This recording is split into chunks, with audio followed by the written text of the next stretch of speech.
Mayo Clinic presents Emergency Medicine Grand Rounds.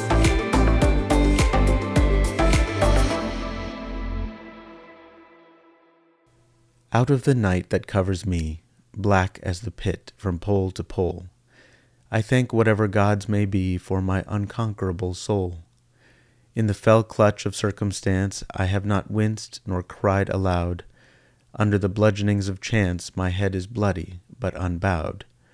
Beyond this place of wrath and tears looms but the horrors of the shade, and yet the menace of the years finds, and shall find, me unafraid. It matters not how strait the gate, how charged with punishments the scroll. I am the master of my fate. I am the captain of my soul. Welcome to Always on EM, a podcast from Mayo Clinic Emergency Medicine. My name is Venk Bellamkonda. I am an emergency physician and one of the two hosts of this show with my dear friend Alex Finch. I open this show with the immortal words of poet William Ernest Henley. He is believed to be reflecting upon his courage in the face of death from tuberculosis, and to be inspiring himself to hold on to his own dignity despite the indignities of the disease. Today, for our Mayo Clinic Emergency Medicine Grand Rounds show, we are incredibly honored to share a presentation from a true world expert on the topic, Dr. John Wilson. Dr. Wilson is a professor of medicine and a consultant in the Division of Infectious Diseases here at Mayo Clinic. He has particular expertise on tuberculosis, as you might imagine. He is highly decorated and accomplished in his career thus far, including having won Teacher of the Year twice before, several awards for his pioneering work in international medicine, including having founded the Mayo Program in Underserved Global Health, which has helped elevate care for people throughout the world, including Belize, El Salvador, Haiti, and more. Specific to mycobacteria and TB, he has given so many presentations in a variety of regional, national, and international sites on these topics that it has filled almost a whole page of his CV. He is a member of the IDSA CDC Guidelines Writing Group for Drug-Resistant TB Management and is the director for TB consultations for the Mayo Clinic Center for Tuberculosis. He has received federal funding for research on tuberculosis and has turned that into nearly 90 peer-reviewed publications, approximately 40 book chapters, and so much more. So when we want to understand one of the most impactful conditions in the history of humans on this planet, there are really none more qualified than Dr. John Wilson. John, take it away. Thank you very much. I'm thrilled to be here today, and thank you for the invitation to talk about tuberculosis. When I prepared this talk, a number of slides are going to be fairly basic for many of you, but I also included some updated information pertaining particularly to treatment options that have recently come about. So there is a lot of information in these slides, so I'm really going to go fairly quickly and hoping to reserve some time at the end for some questions and comments in that capacity. So without further ado, let's go ahead and dive into this. So why does tuberculosis matter? This particular infection remains a very common and second leading cause of death from an infection pathogen worldwide. COVID, unfortunately, remains number one in that regard. And TB-related fatalities still compose about 2 times the degree of mortality compared to HIV infection. Globally, this is a very, very common infectious diseases. Over 7.5 new cases of TB reported annually, and this is felt to be a gross underestimate, with at least 10 million, and by some estimates, close to 15 million cases annually. And this number continues to go up in that regard. TB causes an estimate of 1.3 to 1.5 million deaths annually as well. So this is high on the radar for the World Health Organization regarding pivotal infectious diseases to target for funding and eradication efforts. Where is TB globally? Well, the short answer is it's everywhere, including the U.S., including Minnesota in that regard. Although we're a low incidence area, Olmsted County has its fair share of tuberculosis. But we still see the highest concentrated regions globally in sub-Saharan Africa, South African region, Indian, Pakistan subcontinent, as well as Southeast Asia, Polynesia in that regard. Much of our drug-resistant cases are coming from Southeast Asia and Eastern Europe. But the demographics continue to change.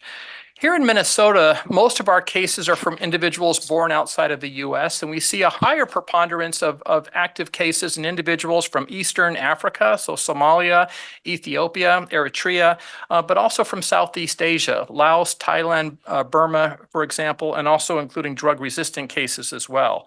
This certainly does not exclude other parts of the globe, but these are the areas that are particularly more common for what we encounter in Southeast Minnesota. Here in Minnesota, the Twin Cities have more heavily concentrated numbers of active TB cases in Hennepin and Ramsey County for Minneapolis and St. Paul. But Olmsted, Stearns County have had a number of cases. There's a current clustering in Albert Lea as well with a Burmese Thai community.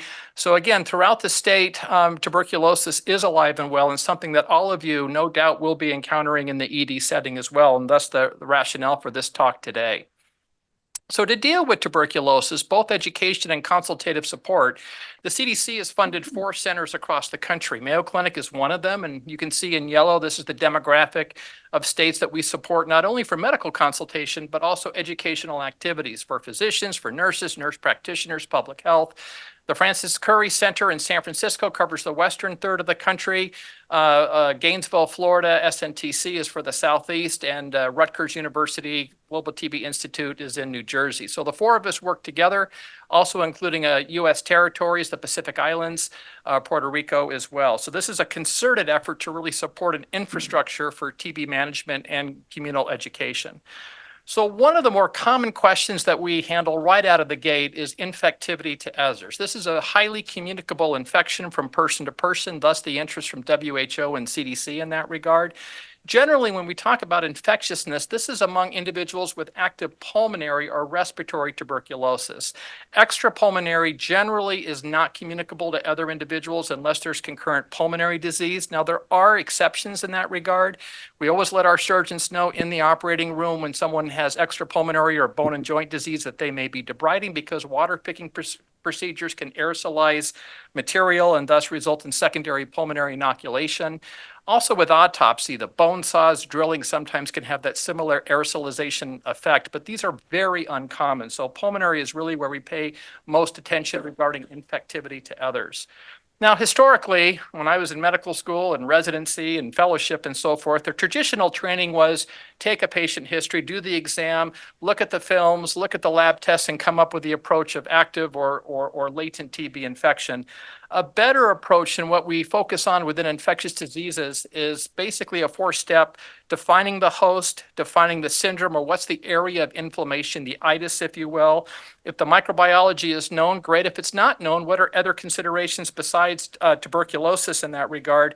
And then finally, the underlying treatment predicated on the host, the syndrome, and the microbiology. So let's go into greater detail. What do I mean by that? So when I talk about the host, part of this focuses on, is this an immunocompetent or immunosuppressed individual, whether it's HIV infection, whether it's an individual on immunosuppressive therapy for a hematologic, oncologic condition, autoinflammatory.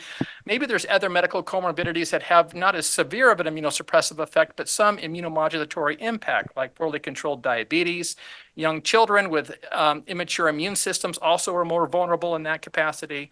And also the living status. What is the risk of a concentrated exposure? Is this an individual coming from jail, the Rochester FMC, for example, a homeless shelter, a college dormitory, if you will, or a refugee camp in Kenya that might have a higher risk of communicability?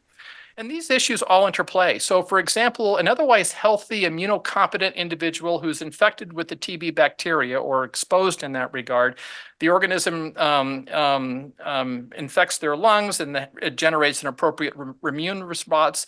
The vast majority of these individuals will be fine throughout their lives. The immune system will destroy the TB bacteria, but they still may have roughly an 8 to 10% lifetime risk that the TB bacteria is not destroyed and can cause reactive tuberculosis.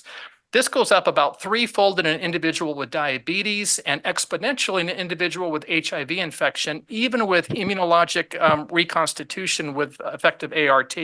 So this can be up to 7 to 10% per year in somebody with active HIV. In infants under 2 years old, the risk of not only active infection, but disseminated and CNS disease can be up to 40% because of that immature immune system. So again, the immunologic status of a host is quite important.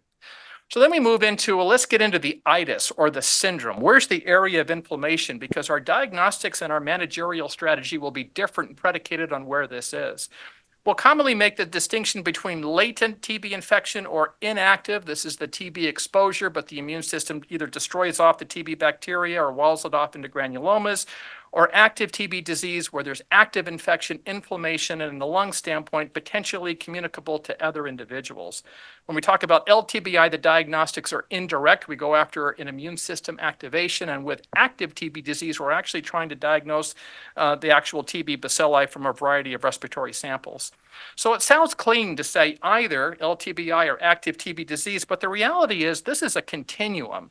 And as you can see from the pictorial below, on the far left, an individual with latent TB infection, the vast majority will completely clear the TB bacilli from their immune system. It may be macrophages knocking out the bacteria in the lungs or activated T cells that are recruited to destroy the TB germ. But there are a number of individuals where the germ is still quite active and maybe slowly replicating, but no active TB disease. And these are the ones that benefit the most from LTBI treatment. But it's important to note a lot of individuals we see might actually have subclinical active infection, active disease, but we can't see it on chest x-ray. So for all the patients with LTBI that has a clear chest x-ray and a normal physical exam, we did CT scans on all of them, and I'm not recommending this, but if we did hypothetically, we're probably going to pick up very small areas of mild inflammation that may or may not reflect subclinical TB disease. The good news is the bacillary burden is so low that LTBI treatment regimens generally are quite effective and take care of that. So why do we care about latent TB infection? Again, this is infection without active disease. And this is because roughly a quarter of the global population, around 2 billion people, have been infected with the TB bacteria. And again, when we think about an 8 to 10% lifetime risk of developing active tuberculosis disease, you can see where these numbers come from, of anywhere between 9 and 12 million cases annually and 1.3 to 1.5 annual deaths per year. But it's important in this country that roughly 80% of the active cases come from individuals previously diagnosed with latent TB infection and were never treated. And so this is what CDC focuses on, is a huge opportunity for identifying these individuals with LTBI and treating them to lower the US case rates of active TB disease.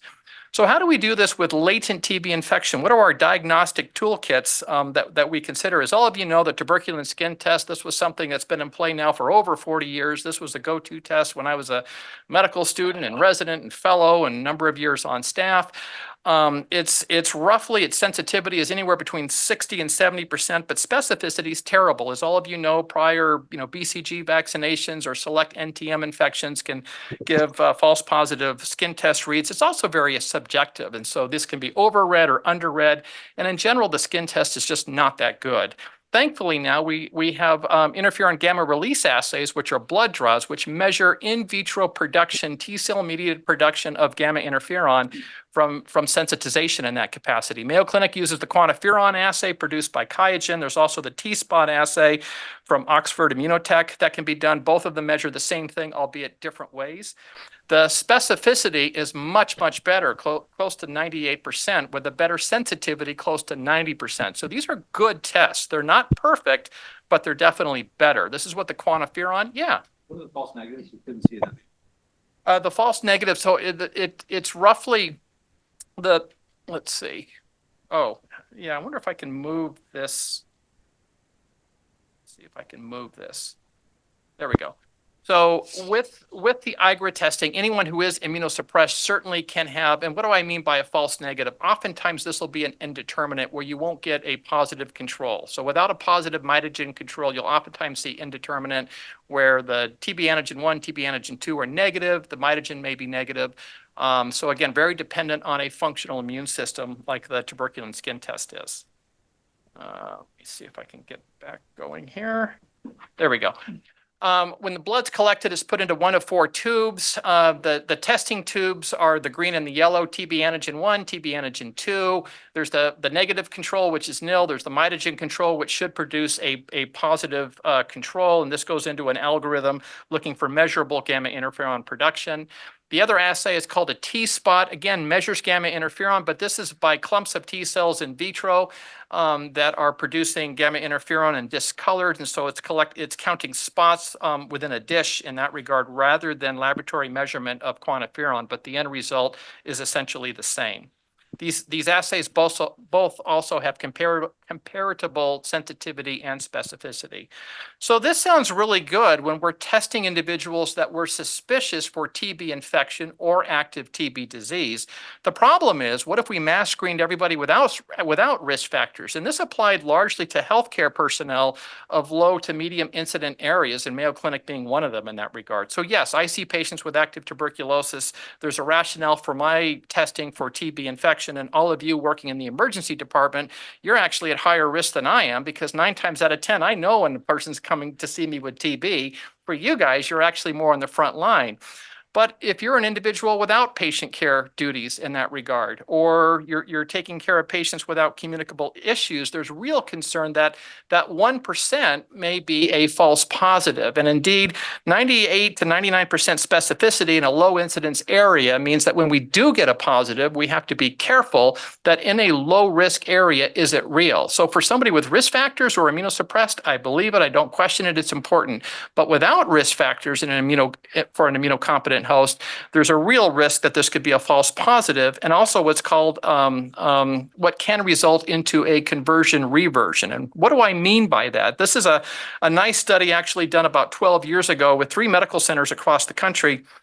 And they actually studied amongst health providers with low risk for tuberculosis infections. Those individuals who had positive results on a quantiferon were retested. And there was a staggering number of those upon retesting who had subsequent negative results. These were tested usually between 3 and 6 weeks later. So again, when 186 people tested, retested, 113 of those in the VA at Palo Alto were positive, but 73 were negative. And you can see at University of Chicago, Illinois, it was even a larger number that went from positive to negative. And this was just some of the variability that gamma interferon release assays like quantiferon and T-spot can confer. So much of this comes down to what are the risk factors of this person indeed having a TB exposure, or are they have some kind of immunomodulatory condition that, if infected, the risk of TB disease in the future is non-trivial. So for these reasons, testing individuals in low-risk settings, including healthcare settings with low TB incidence, has now been dropped by CDC and Minnesota Department of Health. I'm not sure that includes, I don't think it includes you guys. It doesn't include me either. But for most of other hospital-based specialties and such, the annual testing now is gone. So when we talk about defining the syndrome in active TB disease, it's a different type of conversation. We focus on the location. Is it pulmonary? Does it clinically and radiologically fit? Is it possibly extrapulmonary disease, something that all of you will encounter in the ED setting, such as lymph node involvement, CNS involvement, pericardial? We'll go into this in a little bit later on. Are we sure it's active tuberculosis disease? Does the syndrome fit? And we'll talk about that in just a moment. Or could it be a non-TB mycobacteria or something that looks like TB radiologically, like nocardia or even fungal infections, histo and blasto and such? Is it possibly drug-resistant TB? Has this person had treatment in the past, or have they been exposed to an individual with drug-resistant TB? You know, the concerns for active infectiousness, again, with pulmonary disease is what our focus is, but also upper airway involvement. Laryngeal TB occurs, which can have a higher infectivity. It's important to define location and syndrome because the diagnostic approaches are contingent on that. So for pulmonary or upper airway cases, we're going to be focusing on sputum collections or BAL if we can't get quality sputum collections, or with extrapulmonary, it depends on the location. If it's in a lymph node, we might do a needle biopsy or talk with our ENT colleagues on doing an excisional lymph node biopsy, or collects fluid from urine or stool or pleural fluid and so forth. And the treatment, which we'll get into in a moment, is going to be based syndromically on where TB is and whether or not there's steroids involved, or the duration of therapy can be somewhat variable. So let's get into some of these different syndromic presentations of active tuberculosis. And I know many of you have seen these before, and I'm preaching to the choir, but I'll go through this fairly quickly here. So when we talk about primary pulmonary tuberculosis, rather than reactivary disease, which is more common in adults, Primary disease is infection, but a continuous proliferation of the TB bacilli in an individual that leads to active inflammatory infectious diseases. This is more common in infants and children. In fact, it's usually the typical presentation in children under 5 or in adults with immunosuppressive conditions, including HIV infection. Again, this is less typical in an otherwise immunocompetent adult, but we still occasionally see it. So this is in a 28-year-old individual. I'm going to try to move this thing here. This is a 28-year-old woman with primary pulmonary tuberculosis with active diabetes. And you can see here she presents more now with hilar and mediastinal adenopathy in that setting. Now, with tuberculosis growing in culture, it's a fairly easy diagnosis to make. But somebody who comes into the ED setting with chest pain and coughing for 3 weeks with a CT scan of adenopathy, well, TB may be in the differential, but other things might be there too. I mean, could this be histoplasma, for example? Could it be, if it's an HIV-infected individual who's immunologically suppressed, cryptococcosis? Or in an uninfected scenario, could it be sarcoid or lymphoma or things of that nature? So, a lot of these can be lookalikes for TB, but other differential diagnostic considerations apply as well. Oops, let me try to get this going. Here we go. In children, again, sometimes it can be a little clear. You can see that mediastinal and hilar adenopathy. It tends to be asymmetric more often in kids, although bilateral disease certainly can happen. And infiltrates could be anywhere in the lungs. And unlike adults, cavities tend to be less common in children. In adults, on the other hand, when there's infection, a period of quiescence, and then reactivation, this tends to favor more the upper lungs in that regard from the oxygen exposure, usually the apical or posterior segments of the upper lobes. But the important thing to keep in mind is TB in the lungs can look like anything, basically. Yes, we have that upper lobe classic presentation. Maybe there's a cavity there or fibronodular findings. It can be in the lower lungs. It can have a pleural effusion. It can be consolidative and look like community-acquired pneumonia. So there's no radiologic pattern that necessarily excludes pulmonary tuberculosis in an adult in that regard. These are both chest X-ray and CT scans, but also path samples of that upper lobe suppuration, which gives you that necrotic cavity formation in the left upper lobe. Here in the middle film is the chest X-ray with a right upper lobe infiltrate with central cavitation, and you can see the multifocal apical consolidations on the CT scan as well. Generally, there's more systemic symptoms with active tuberculosis disease: fever, chills, night sweats, and weight loss. Sometimes there's some optosis with that. Now, extrapulmonary tuberculosis also occurs not uncommonly. Again, it's more common in infancy because of the immature immune system, but also in individuals with some degree of immunomodulatory conditions, especially with HIV infections or any types of myelosuppressive treatment. But we do see it occasionally amongst immunocompetent patients as well, especially lymphatic tuberculosis. But again, any of these can happen in an otherwise healthy individual or immunologically healthy individual. This is an individual with cervical adenitis, or a couple of individuals rather with cervical adenitis, and you can appreciate the bulky anterior and posterior adenopathy. These tend to be painful. They can be suppurative. They can rupture. We either do an FNA or have our ENT colleagues take the whole node out. When there's a debridement without removing the node, these oftentimes fistulize and they don't heal very well. We sometimes will see this in kids not related to TB, but select NTM like MAC or scrofulaceum. But in adults, the vast majority of presentations is going to be tuberculosis, or in endemic areas of the world, even in young children, TB is quite common in that capacity. Pleural tuberculosis is very common with primary pulmonary tuberculosis, but occasionally can happen with reactivary disease as well. They tend to be more unilateral and chronic in nature. It's important when we think about this with mycobacterial disease, pleural effusions are more typical of TB and fairly uncommon with non-TB pulmonary disease, MAC, Kansassii, Chelonae, and so forth. Occasionally that happens, but it's not overly common. This is a film of a left-sided pleural effusion with an individual with pleural TB, but also upper lobe pulmonary tuberculosis as well that you can appreciate, especially in the right upper lobe. This is an individual, it's an old chest X-ray, but this is chronic pleural tuberculosis where there's scarring and secondary calcification and a true empyema that's really walled itself off over the course of many months in that regard and wound up getting decorticated. So the pleural component can really present in many different fashions. The pleural fluid characteristics actually can be quite variable. The WBC pleocytosis is listed there anywhere from 1 to 6,000 with usually a lymphocyte predominance, although sometimes polys can present early on.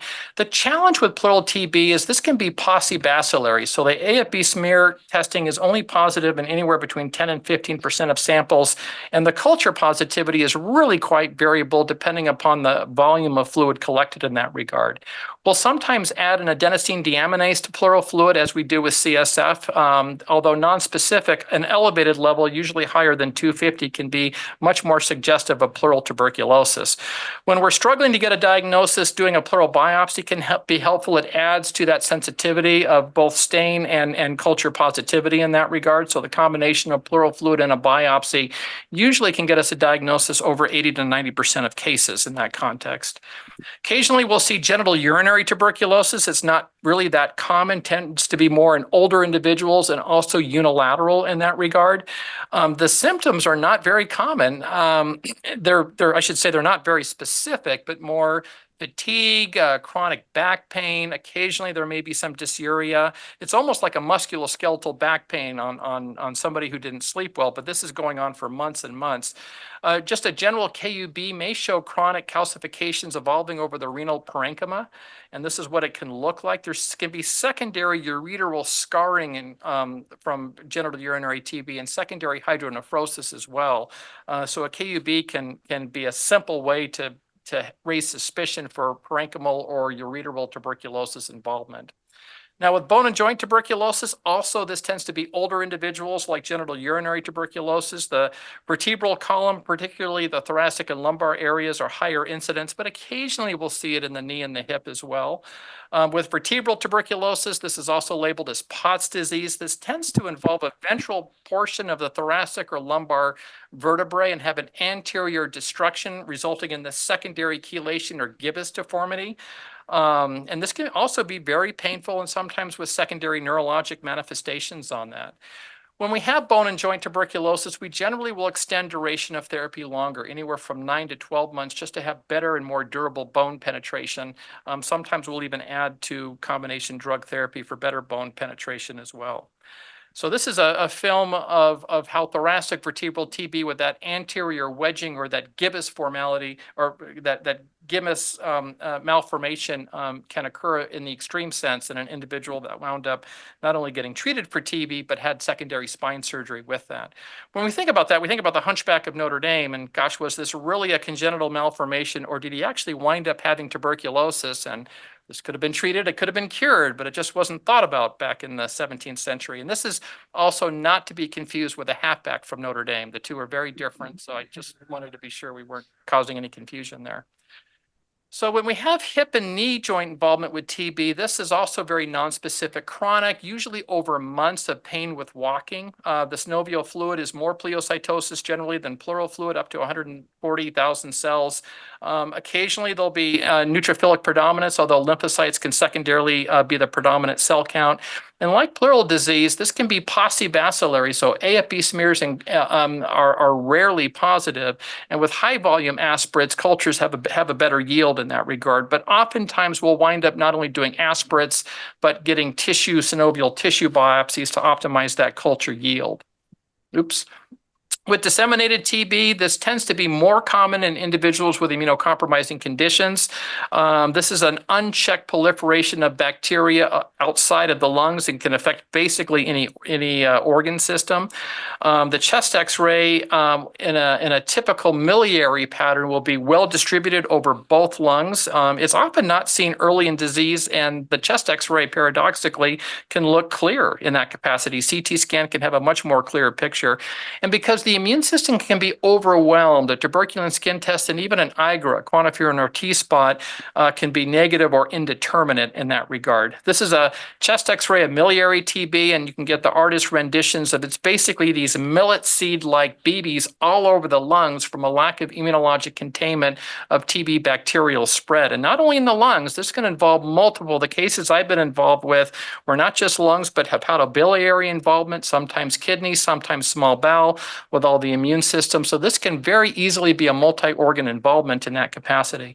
The findings are oftentimes nonspecific: fever, hepatomegaly, splenic enlargement, so no surprise there. The diagnosis can be difficult because respiratory samples won't oftentimes yield a positive organism growth because of that paucibacillary distributed disease. So we may be thinking about blood cultures and urine cultures and stool samples and looking really from any bodily fluid, not just for cultures, but PCR to try to make that diagnosis. CNS tuberculosis is, again, more common in individuals with suppressed immune systems or young children under 5. In fact, it's very common in young children with meningeal tuberculosis.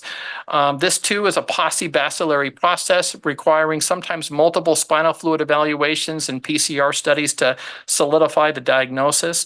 The cell count in the spinal fluid oftentimes will have a neutrophil predominance early, but over time, after weeks, can transition into more of a mononuclear and then lymphocyte predominance. Protein is almost always elevated, and the CSF adenosine deaminase is another assay that, albeit not specific, it generally is quite elevated, providing a strong clue that TB may be a significant consideration. Sometimes it's not meningeal TB, but conglomerates of tissue forming tubercles in the brain and having another form of TB CNS involvement. And in this context, seizures can be very common, especially after starting therapy in that capacity. Sometimes it's identified even after biopsy. With meningeal or parenchymal CNS disease, we almost always give steroids to minimize that secondary immunologic reconstitution effect, whether it's seizures or headaches or hydrocephalus. So the steroids really become an important component. Abdominal TB does occur periodically. Peritonitis is the major form. It's usually more of a distended, doughy abdomen, just vague general abdominal pain. It can be easily confused with ileocecal tuberculosis. Anatomically, it's the same location as many forms of chronic inflammatory bowel disease and Crohn's disease, but we'll see it in the mesentery as well, gynecologic tissue involvement.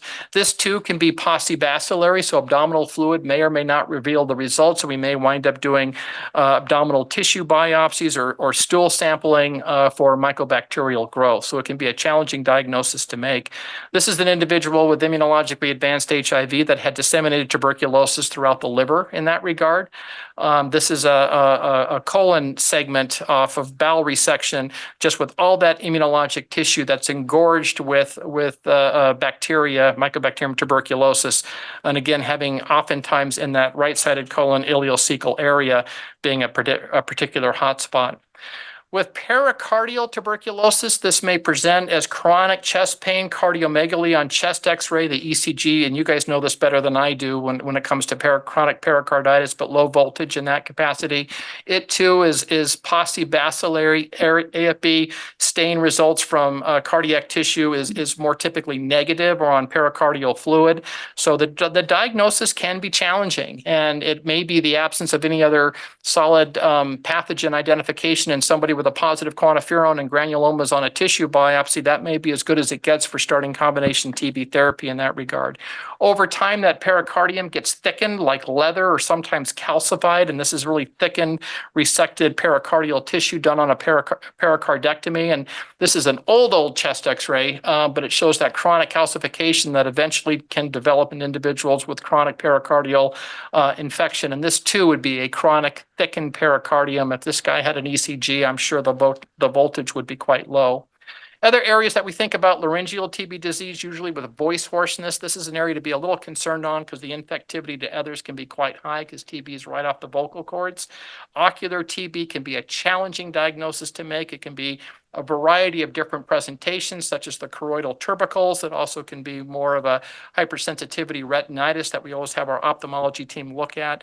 There's various forms of cutaneous TB, lupus vulgaris-like presentations with chronic plaque-like formations, and this is where our dermatology colleagues can be very helpful. So it's good to know friends in ophthalmology or dermatology to kind of help out with some of these challenging cases. So those are some of the lightning-fast clinical presentations, but then we get into, well, how do we confirm the microbiology when tuberculosis is either on our radar within the differential diagnosis or it's actually confirmed. And so how we teach our fellows is when we look at an individual that we're thinking about tuberculosis of any organ system, is the syndrome, the inflammatory process consistent with active infection or non-infection? So you remember the chest x-ray or the CAT scan I showed you with hyaluradenopathy. Yes, we think primary pulmonary TB because this is a TB lecture, but also, again, histoplasma or blastomyces or sarcoid or lymphoma. If infection's in present, tuberculosis can look like many other things, oftentimes non-TB mycobacteria in the lungs, MAC, Mycobacterium kinzaceae, Mycobacterium abscessus, and the list goes on and on. Nocardia oftentimes can look like this, and select fungal infections. I mentioned histo, but again, we'll see cases, all of you as well, blastomycosis as well, or colleagues in Arizona, coccidiomycosis is high on their radar. So we want to differentiate that by trying to seal the deal with microbial confirmation by stain, by PCR, eventually by culture, and trying to be more comfortable of what this is. Because cultures take so long for tuberculosis, we're talking a bacteria that replicates once roughly every 20 to 24 hours. PCR can be very helpful. In fact, we try to employ PCR now with most of our samples going off to the laboratory. And now we're getting to the point where not only are we able to identify tuberculosis by PCR, but, and I'll talk about this in a moment, select mutations conferring with drug resistance as well. Many of our cases were not able to microbiologically confirm tuberculosis. And so it's about 20% of our pulmonary cases we'll wind up putting on 4-drug therapy regardless, because we're that suspicious of tuberculosis and our ability to identify the bacteria just isn't there. It's culture negative TB, and we look for clinical and radiologic improvement during therapy. Well, what are the diagnostic techniques that we use? All of you are familiar with the AFB, the acid-fast bacilli stain, whether it's the Zeal-Nielsen or Kinyon stain. Our lab actually uses a fluorescent stain called the auramine-rhodamine stain that has a much higher sensitivity to identify bacteria. The sensitivity is quite variable. It's better than 80% with the auramine-rhodamine in that regard, but it's heavily dependent upon the quality of the sputum sample. So if somebody's just coughing up spit, it's going to be useless. We try to get early morning samples, but the quality is really what makes this test helpful. But oftentimes it's going to be negative, and we have to look then towards PCR or towards cultures. When I was a fellow, everything was about solid culture growth, and this took anywhere from 3 to 6 weeks, and it's very slow. Again, these organisms do not grow very quickly. Our laboratory colleagues look for the so-called rough and buff morphology in the agar dish to distinguish Mycobacterium tuberculosis from other Mycobacterium pathogens. Today, most laboratories use liquid broth methods, and this will enable a faster rate of growth down to about 2 weeks. There's the midget system, I believe, which our lab uses as well, and also what's called the Versatrex system, which not only will have the liquid growth, but also enable early detection of drug resistance. So this is important because it really does shrink down the incubation time for early positive results, again, down from 3 to 6 weeks, usually less than 2 weeks. Now, though, we're using PCR, rapid detection, nucleic acid amplification, rapid detection techniques right off of sputum samples or right off of body tissue to make a much more quick diagnosis of tuberculosis. This is helpful when it's positive. It's not helpful when it's negative. On a smear positive sample, this usually can confirm, or if it's negative on a smear positive sample, really make us think about something else like non-TB mycobacteria. And the CDC has now recommended on pretty much every case that with sputum samples, at least one of them should have some type of rapid testing methodology applied to really bolster that sensitivity and rapid diagnostics. We also have an assay available that not only, as I mentioned, does PCR, but also has molecular detection of drug resistance. This is what's called the Expert TB, or previously called Gene Expert. A sputum sample is collected by a patient. It's spun down, entered into a cartridge. There's PCR assay done to identify tuberculosis complex, but also identification of a particular gene in the TB genome. It's called RPOB with select mutations in that gene. When present, this assay will identify that, conferring rifampin resistance. Now, why is that important? Rifampin is the most important drug we have for tuberculosis management, and it's a signal, if you will, that when we have rifampin resistance, most of the time this is a signal for multi-drug resistant tuberculosis, rifampin and INH resistance. So gene experts, or expert TB as this is called, are now being employed across the country, including here at Mayo, for rapid detection of both tuberculosis as well as a screen for rifampin drug resistance. There are other molecular assays looking at a multitude of other gene mutations in the TB genome conferring specific drug resistance to isoniazid, pyrazinamide, ethambutol, the fluoroquinolones, and so forth. I won't go through them here. They're on the slide, but you can see now that we have rapid diagnostics applying to multiple gene mutations conferring drug resistance and can have a better appreciation up front on optimizing the combination of drug used in therapy without waiting on phenotypic susceptibility testing from culture, which again will be weeks on end. So all of this information then pushes us into how do we best define the treatment? Let's first focus on latent TB infection, as I mentioned earlier. We now have a number of regimens to treat patients with latent TB infection. Again, no active TB disease. This is infection without active disease. Our standard of care here at Mayo and our Olmsted TB clinic is oral rifampin for 4 months, but there are options. Many centers across the country do once weekly high-dose isoniazid and rifapentine for 12 weeks, usually done via directly observed therapy. Sounds like a great program. It is through the health department where they watch you take the medications. It's also about 9 to 12 pills at once. So sounds easy, but it's a fairly healthy cup full of medications to go down once a week for 12 weeks, but it is quite effective.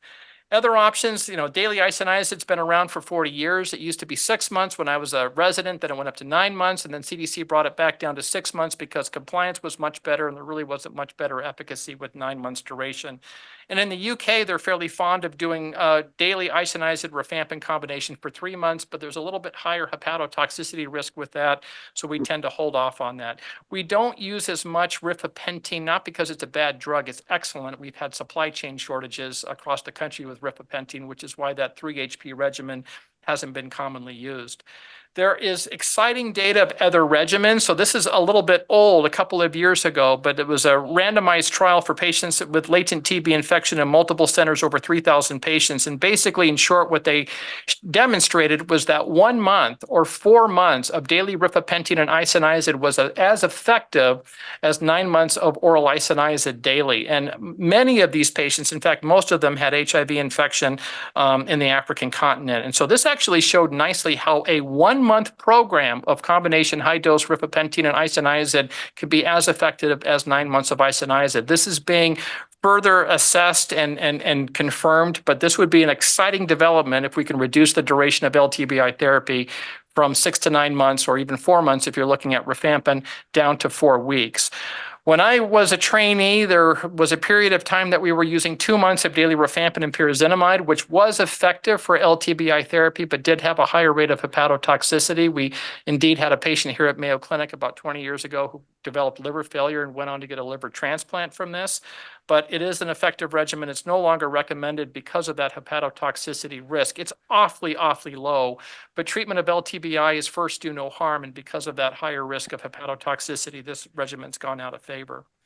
For multi-drug resistant tuberculosis, these are patients with rifampin and isoniazid resistance combined. Contacts around them with latent infection will treat for latent TB infection, but from an MDR contact. Now again, because INH and rifampin are both resistant, our options are limited. Historically, we used to think about 2 drugs of second-line therapy together for anywhere from 6 to 9 months. Now with the newer fluoroquinolones like moxifloxacin and levofloxacin, both of these drugs have very potent anti-TB activity. And so using either levo or moxi for 6 months generally is felt to be sufficient for LTBI of individuals who have contact with an index case of multi-drug resistant TB. Let's now briefly touch on treatment options, updated treatment options for active tuberculosis disease. The good news, and what I tell patients all the time is, hey, you have tuberculosis. This is great. This is not lymphoma. This is not a lung cancer. This is wonderful. It's TB, and they think I'm nuts. But it's very treatable. This is a very, very curable infection in that regard. Yes, it involves taking medications for a long period of time, but we can cure patients quite well. The downside is, unlike community-acquired pneumonia, where we can be fine with anywhere from 5 to 6, 7 days of antibiotics, we're talking 6 to 9 months of combination antimicrobial therapy, directly observed therapy through the health department, many pills, and sometimes medication intolerances. So patients, it is an engaging process with patients, But again, this is very treatable. It's very curable. I won't go through detail of this slide. These are current updated guidelines for tuberculosis published in 2016, and it basically outlines 6 months of therapy for drug-susceptible pulmonary tuberculosis, 4 drugs, INH, rifampin, pyrazinamide, ethambutol, dropping pyrazinamide after the first 2 months, dropping ethambutol when susceptibilities confirm activity, and then continuing INH and rifampin for 6 months. That's the long of the short of this particular slide. But there are other options. So this was kind of an exciting TBTC trial 31 by the CDC and other partnering centers internationally amongst 13 countries, where they nicely showed, compared to standard of care, which is the 6-month regimen that I just rocketed through outlined, that a 4-month program of daily rifapentine, moxifloxacin, isoniazid, and pyrazinamide did as well. In fact, it was simplified to just rifapentine, INH, and moxi after the first 8 weeks of treatment. That this was non-inferior, that a 4-month treatment program could be as effective as a 6-month treatment program and very well tolerated in that capacity. The toxicity rate was felt to be quite comparable in that capacity. Challenges, there's rifapentine, again, drug shortage issues. We don't have wide access to that drug. Moxifloxacin's more expensive. It's a cost issue for many public health departments, and we need to think about fluoroquinolone susceptibility testing up front. Another clinical trial that came out just last year was the Truncate TB trial, and this was an RCT non-inferiority trial, comparing, again, that same 6-month regimen that I outlined with 4 different treatment arms that were lasting basically 8 weeks, a 2-month treatment regimen. And without getting into the details, what they identified is that an 8-week treatment regimen containing bedaquiline and linezolid, along with the standard INH, PZA, and ethambutol, did as well as standard of care. That 2 months did as well as the 6-month standard of care treatment program. There were other arms that they played with, such as using high-dose rifampin with INH, PZA, ethambutol, or rifampin and clofazimine, or rifapentine and linezolid. Neither of them did as well as bedaquiline and linezolid when used in combination with INH, PZA, and ethambutol. So this then raised the bar. Could we think about shrinking durations of therapy from 6 weeks to the TBTC trial 31 to 4 months, now down possibly to 2 months or 8 weeks. And so this is in high consideration as well. The SHINE TB trial came out in 2022. This was with pediatrics ranging between 2 months to infants and 15 years of age with smear-negative disease. And what they found was that 4 months of combination standard of care was as good as 6 months of the published TB regimen guidelines that I had outlined earlier, which makes sense. These are children and infants tend not to have cavitary disease. They tend to have much more paucibacillary disease.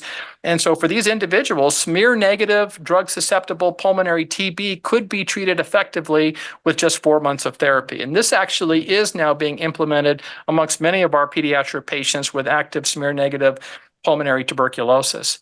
So I was part of our writing group. It was a CDC, IDSA, ATS, and European Respiratory Society guideline group, from 2016 to 2019, about drug-resistant tuberculosis guidelines. And none of this had ever been done before. So we spent literally over 2 years, meetings, trips, reviewing the literature. A lot of effort went into this. And finally, this document came out in 2019, and we were proud of ourselves. We were pouring champagne. We were giving each other high fives. This document's out there. 6 months later, literally, no exaggeration, New England Journal of Medicine, we actually knew this was coming in March of 2020, took our document and threw it out the window. Why? Because now we have a new regimen, 3 drugs, bedaquiline, pedominid, linezolid, for 6 months is actually more effective than the guidelines we just published for MDR-TB. This data was actually not available when we were doing our guidelines work. But this now is becoming standard of care, a 3-drug regimen over 6 months. So again, 6 months is what we treat drug-susceptible tuberculosis. Drug-resistant tuberculosis, MDR-TB treatment previously had gone anywhere from 15 to 24 months, ranging between 4 and 6 drugs. So this is really a great development. It was not a bad thing seeing this. Made our job a lot easier. So when we had 6 months of bedaquiline, predominant linezolid, what the data showed nicely is that the success rate was over 90% curative in that regard, which for MDR-TB is staggering, with prior B-PAL regimens, the cure rate was well under 80%, sometimes under 70%, and very risky in that capacity. So there was a lot of excitement behind this.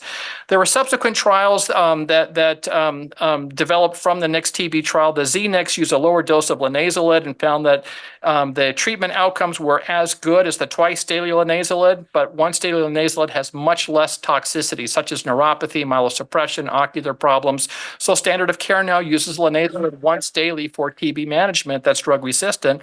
Then there was the TB Practical trial that came out in 2022 through WHO multi-country trial that demonstrated some degree of increased activity when moxifloxacin can be added to B-PAL in more challenging cases. And so WHO subsequently endorsed not only B-PAL, but the addition of moxifloxacin for 6 months as first-line therapy for MDR-TB and XDR, what's labeled as extremely drug-resistant tuberculosis, when the quinolones are basically active.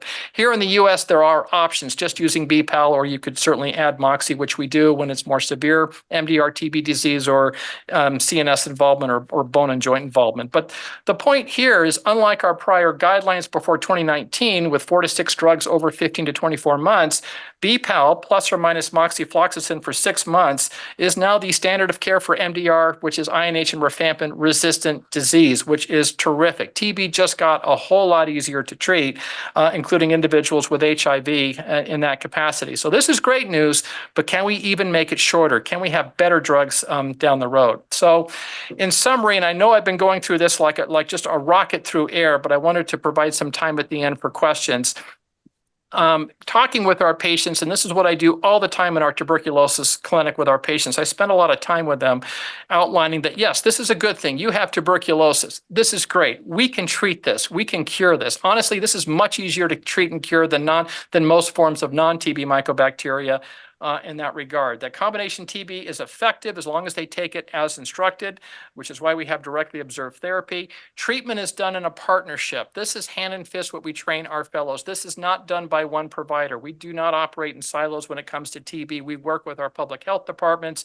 This is a team sport. We work with them in the administration of the medications via directly observed therapy. Well, what is directly observed therapy? It is through the public health department, a dispassionate administration of medications to patients on a daily basis. Yes, the main issue is to ensure they're compliant with the medications and that they're taking it as instructed. But what a bonus for the patients is, it's the best way to ensure they're tolerating it okay. There's no better way to ensure patients have that they are safe, that they're not having problems, and that if there's any trouble, we'll identify it probably as early as possible if they're getting their medications via directly observed therapy through the public health department. So this really is a win-win situation to optimize not only completion, but patient tolerability and safety all the way through therapy. And again, it's a partnership with our public health department. Here it's Olmsted, and all 88 counties of Minnesota basically participate with that.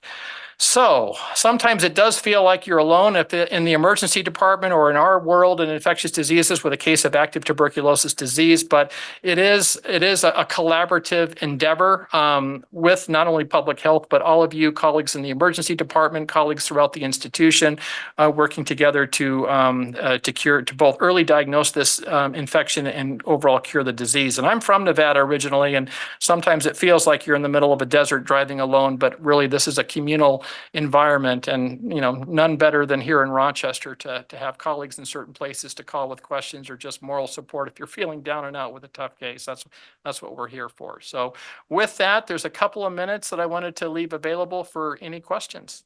John, thank you so much for reaching out and wanting to teach us.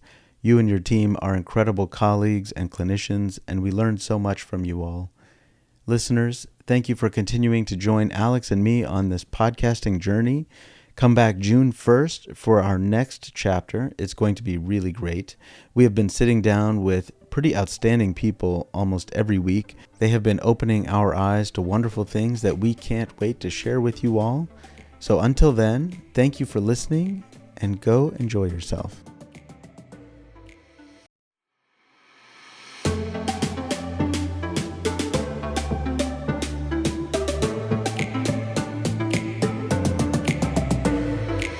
The Always On EM Podcast. Emergency Medicine Grand Rounds.